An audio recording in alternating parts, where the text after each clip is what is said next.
The oil executive dad in Texas.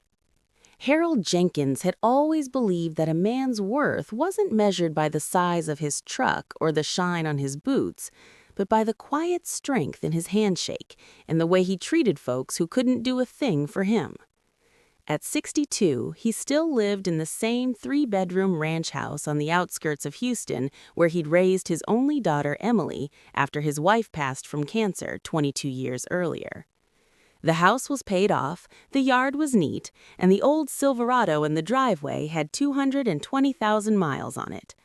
To anyone driving past, Harold looked like a retired roughneck living on a modest pension, maybe a foreman who'd saved carefully and now spent his days fishing in Galveston Bay. What nobody knew, not even Emily, was that Harold was the executive vice president of global operations for Pinnacle Energy Partners, one of the largest independent oil and gas companies in the Permian Basin. For the last 18 years, he'd overseen multi-billion-dollar projects from Midland to the Gulf Coast. His base salary was $450,000, but the real money came in the bonuses tied to production and new field development. Some years, when oil topped $90 a barrel and the wells flowed sweet, those bonuses pushed his take-home past $4 million. He'd invested quietly in index funds, municipal bonds, and a few private royalty deals. The result was a net worth north of $45 million, growing steadily while he grilled brisket in a faded apron and drank Shinerbach from the bottle. He'd never told Emily. Not because he didn't trust her, he adored his daughter, but because he'd watched money change people in the oil patch. Friends who struck it rich bought Bentleys, divorced their high school sweethearts, and ended up lonely and paranoid. Harold wanted Emily to grow up normal, to work for what she earned, to marry someone who loved her, not her inheritance. So he lived simply, wore Wranglers and Ariat boots from Academy Sports, and let her believe he was comfortable from years of steady work. Emily, now 31, had fallen in love with Blake Harrington, a charming 34-year-old from Dallas, whose family owned Harrington Commercial Properties, a portfolio of office buildings, strip centers, and a couple of high-end storage facilities across North Texas. The Harringtons were what Houston folks called Old Dallas money, though Harold quietly knew the truth. Most of the real wealth had been spent by Blake's grandfather on bad investments and thoroughbred horses. Blake's parents, Diane and Preston Harrington, kept up appearances with a leased Lexus SUV, a membership at the Dallas Petroleum Club, and a second home in Highland Park that carried a mortgage larger than its value. When Emily announced the engagement, Harold was happy for her. Blake seemed decent enough, polite, ambitious, and clearly smitten. But something about the way Diane Harrington spoke on the phone set Harold's teeth on edge. There was a cool appraisal in her voice, a subtle pity when she asked about Mr. Jenkins's plans for retirement, and whether he'd be comfortable coming to Dallas for the wedding. Emily, now 31, had called him one Thursday evening in early spring. "Daddy, Blake's parents are coming to Houston next month for the energy conference at the George R. Brown. They want to take us all to dinner, you, me, Blake, at Papado on Westheimer. They really want to meet you properly before the wedding." Harold heard the nervousness in her voice. Emily had always worried about bridging the gap between her modest upbringing and Blake's more polished world. "Of course, darling, I wouldn't miss it." There was a pause. "Daddy, they know you're retired now, right? I mean, I told them you worked in the oil fields most of your life. They're just traditional. They like to know backgrounds." Harold smiled to himself. Traditional. That was Dallas code for we judge people by net worth and zip code. "I'll be there, Em. Don't you worry." After he hung up, Harold stood on his back porch watching the sunset bleed orange across the sky. He thought about the dinner invitation and the subtle embarrassment in his daughter's voice.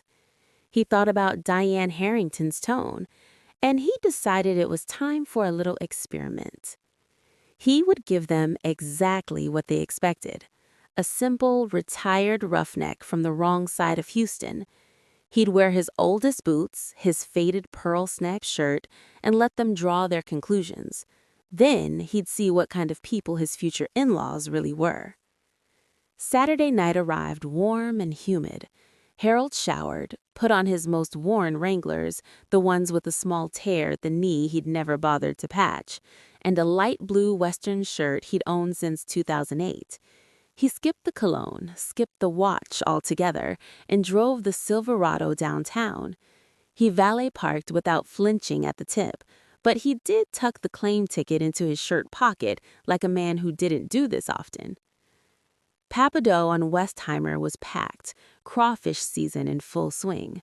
The hostess let him pass tanks of live lobster to a corner booth where Emily, Blake, and the Harringtons were already seated. Emily stood and hugged him tight. "Daddy, you made it." Blake rose too, offering a firm handshake. "Good to see you again, sir."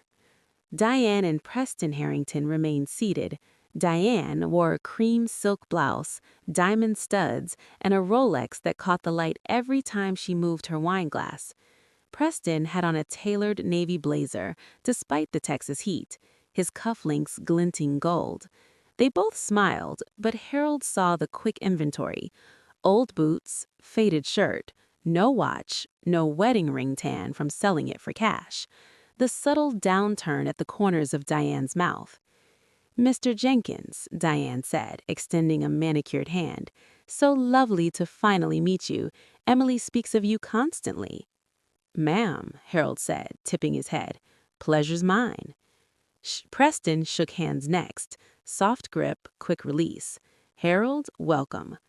They slid over to make room, but Harold noticed Diane angled her body slightly away, as if protecting her silk from potential barbecue sauce disasters. The waiter appeared with menus thick as novels. Harold opened his slowly, squinting a little like the print was small. Diane leaned forward with a practiced smile. "Do you need help with the menu, Harold? Some of the Cajun terms can be confusing if you're not familiar." "I reckon I'll manage," Harold said mildly.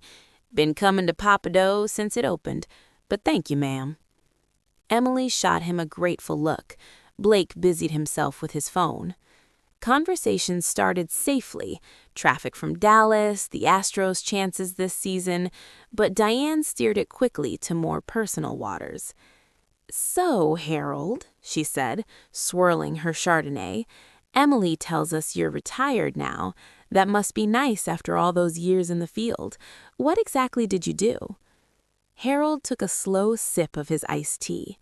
"Started as a roustabout when I was 19. Worked my way up to tool pusher, then drilling superintendent.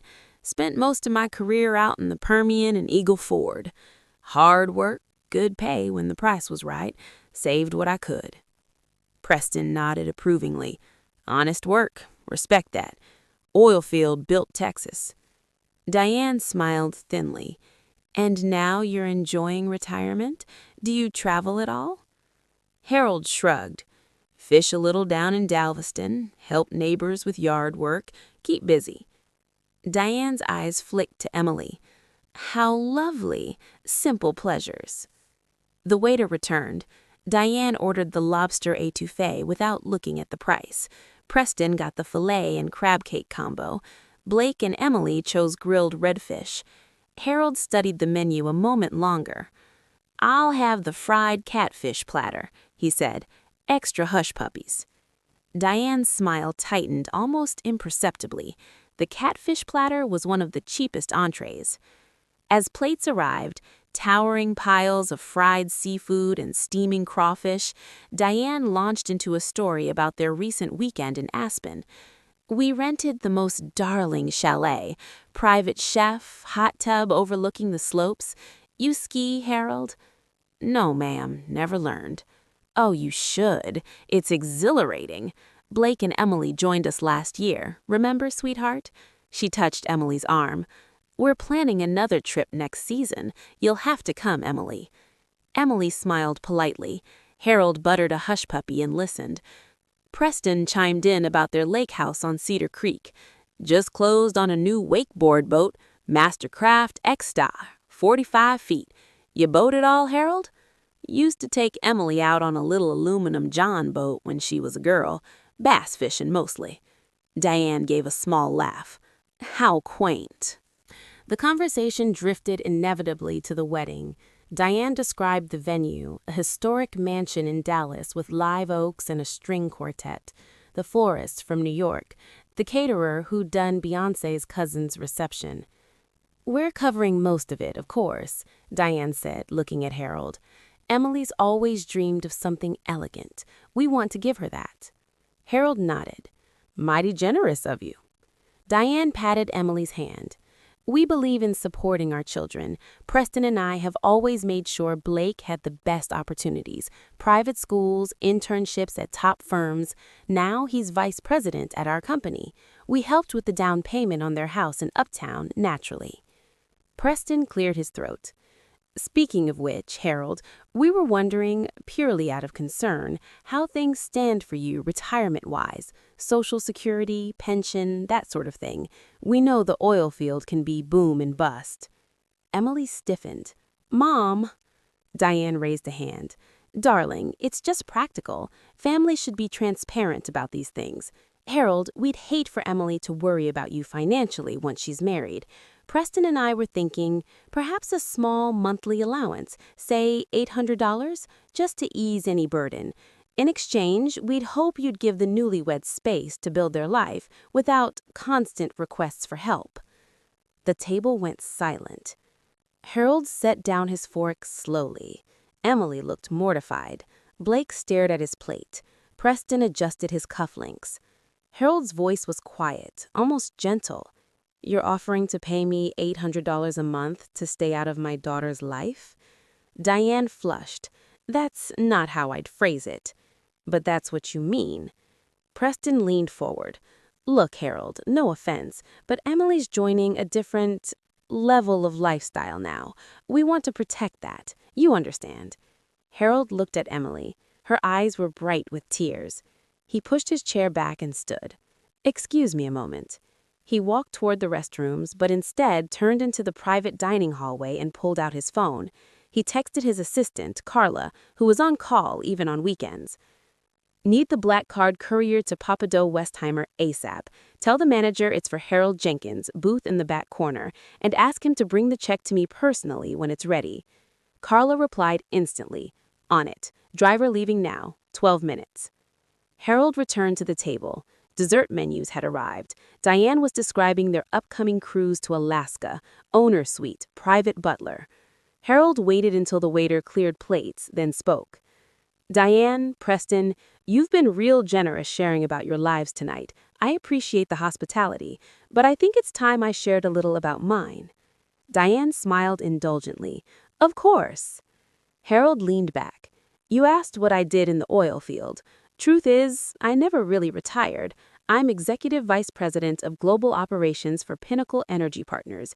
Been there 18 years. Last year, we produced 420,000 barrels a day net. I oversee about $6 billion in annual capex." Blake's head snapped up. Emily's mouth fell open. Preston laughed nervously.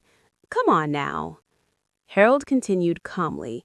"Year before last, I signed off on the acquisition of the Double Eagle assets in the Midland Basin, $3 billion cash, $2 billion stock. My bonus that year was $4.2 million after tax. Year before that, $5.1 million. I live in my little house because I like it, drive my old truck because it runs. But if we're talking numbers," he paused, "my net worth's a little north of $45 million, give or take what the market does tomorrow." Diane had gone pale beneath her foundation. Preston's face was red. Emily whispered, "Daddy, why didn't you ever tell me?" Harold looked at her softly. "Because I wanted you to love me for who I am, not what I have. And tonight, I needed to know if your new family could do the same." He kissed the top of her head. "Go home, talk to Blake, set your own boundaries. I'll be here whenever you need me, no allowance required." 3 weeks later, Emily called. Daddy, Blake and I had a long talk with Blake's parents. We told them the wedding contributions are appreciated, but there are conditions. No more comments about money, no more controlling decisions, no more treating people like they're less because they have less. And they didn't take it well, threatened to pull funding for the reception. Blake told them that was their choice, but we'd get married either way, even if it meant the courthouse and barbecue after. Harold felt pride swell in his chest. What they decide? They're coming around, slowly. Diane cried, said she didn't want to lose her son. Preston admitted some of their investments haven't performed like they hoped. They're scared of looking like failures. Harold was quiet a moment. Fear makes folks cruel sometimes, doesn't excuse it, but explains it. Emily's voice softened. We'd like you to come to Dallas next weekend for dinner at their house, a do-over. Harold considered. You sure? I'm sure. Blake wants to know the real you, and I want my dad at my table, whoever he is. Harold smiled. Then I'll be there, but fair warning, I'm wearing the same boots. Emily laughed through tears. I wouldn't have it any other way. The following Saturday, Harold drove north in the Silverado, wearing his familiar Wranglers and pearl snap shirt. When he pulled into the circular drive of the Harrington home in Highland Park, Blake met him at the door, no valet this time. Inside, Diane and Preston waited in the foyer. Diane's smile was uncertain. Preston's handshake lingered longer than before. Harold, Diane said quietly, thank you for coming. He nodded. Thank you for having me. Dinner was quieter. No boasting about boats or Aspen. Diane asked about Emily's childhood. Preston listened while Harold described teaching his daughter to bait a hook at age 6. When coffee was served, Preston cleared his throat. We owe you an apology, both of us. We made assumptions, treated you poorly. There's no excuse. Harold met his eyes. I accept your apology, but more important, what have you learned? Diane spoke softly. That we've been clinging to an image that isn't even real anymore, that we've hurt people we love trying to protect it. Harold nodded slowly. Takes courage to see that, more courage to change it. Blake raised his glass. To family, the real kind. They drank. Later, on the porch, Emily hugged her father again. Daddy, you were right about everything, about money, about people, about love. Harold looked up at the Dallas stars faint against the city glow. Money buys a lot of things, darlin', but it doesn't buy class or character or peace. Those you earn, one choice at a time. He kissed her forehead. Now go plan your wedding. Make it yours. I'll be there in my boots, proud as hell. Emily smiled. Wouldn't have you any other way. Harold drove home under a wide Texas sky, windows down, George Strait on the radio. The old Silverado rattled comfortably along I-45 south. He thought about the evening, about apologies offered and accepted, about bridges tentatively rebuilt. And he thought about the $45 million waiting quietly in accounts and investments, untouched except for scholarships he funded anonymously at Emily's old high school and donations to the M.D. Anderson wing named after his late wife. Money was a tool, nothing more. The real wealth was this: a daughter who knew her own worth, a future son-in-law finding his backbone, and the quiet satisfaction of knowing that when it mattered, he'd shown the world exactly who he was, not with flash, but with truth. Harold turned up the radio and smiled into the Texas night. Some things, he thought, no amount of money could buy.